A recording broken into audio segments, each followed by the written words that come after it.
மூன்றாவது பெரிய பாலிப் கட்டியை எண்டோஸ்கோபி முறையில் அகற்றி கோவையை சேர்ந்த விஜிஎம் மருத்துவமனை மருத்துவர்கள் சாதனை. நம்முடைய உணவு பழக்க வழக்க மாற்றம்தான் இதுபோன்ற பாதிப்புகளுக்கு காரணம் என மருத்துவர்கள் எச்சரிக்கை. குடலுக்குள் உருவாகும் பாலிப் என்னும் கேன்சருக்கு முந்தைய கட்டிகள் அண்மை காலமாக அதிகமானோருக்கு உருவாகி வருகிறது.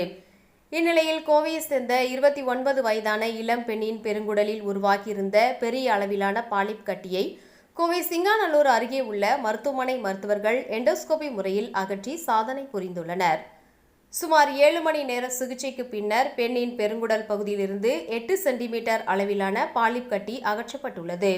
தற்போது வரை கண்டுபிடிக்கப்பட்ட பாலிப் கட்டிகளிலேயே இதுதான் மூன்றாவது பெரிய கட்டி என கூறப்படுகிறது. இந்த சிகிச்சை குறித்தான செய்தியாளர் சந்திப்பு விஜிஎம் மருத்துவமனையில் நடைபெற்றது.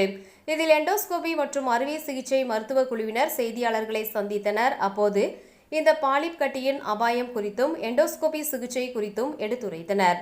பின்னர் செய்தியாளர்களுக்கு பேட்டியளித்த மருத்துவ குழுவினர், இங்கு அனுமதிக்கப்பட்ட பெண்ணிற்கு அந்த பாலிப் கட்டியானது கேன்சர் கட்டிகளாக மாற்றம் அடையாததால் எண்டோஸ்கோபி முறையில் அதனை அகற்றியதாகவும் தற்போது அந்த பெண் நலமுடன் இருப்பதாக தெரிவித்தனர். பெருங்குடல் தொற்றுநோய் இந்தியாவில் அதிகரித்து வருவதாகவும் கடந்த 10 ஆண்டுகளில் 20% உயர்ந்துள்ளதாக கூறிய மருத்துவர்கள், பெண்களை விட ஆண்கள் அதிகம் இதனால் பாதிக்கப்படுவதாக தெரிவித்தனர். மலத்தில் ஏற்படும் மாற்றம், மலத்வாரத்தில் இரத்தம் வெளியேறுதல், அனீமியா, வயிற்று வலி, ஒவ்வாமை, டைரியா, அதிகப்படியான வாந்தி ஆகியவை இதற்கான அறிகுறிகளாக இருக்கலாம் எனவும் இதனை ஆரம்ப நிலையிலேயே கண்டுபிடித்துவிட்டால் பெருங்குடல் தொற்று நோயை தடுக்கலாம் என்றனர். இது மரபணு மற்றும் வாழ்க்கை முறையை சார்ந்து உருவாகிறது எனவும் இதனை ஒரு இடத்தில் இருந்து அகற்றிவிட்டால் அந்த இடத்தில் மீண்டும் வராது, ஆனால் வேறு இடத்தில் வரும் அபாயம் உள்ளதாக தெரிவித்தனர். வருடம் ஒரு முறை அனைவரும் ஃபிட் எனப்படும் பரிசோதனையை மேற்கொள்வது நல்லது என தெரிவித்தனர்.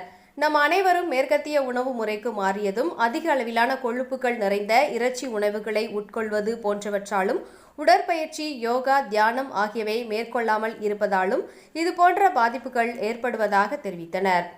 நம்முடைய உணவு பழக்க வழக்கங்கள் மாறுவதற்கு ஏற்ப இது குறித்தான விழிப்புணர்வையும் அதிகரிக்க வேண்டும் என கூறினர்.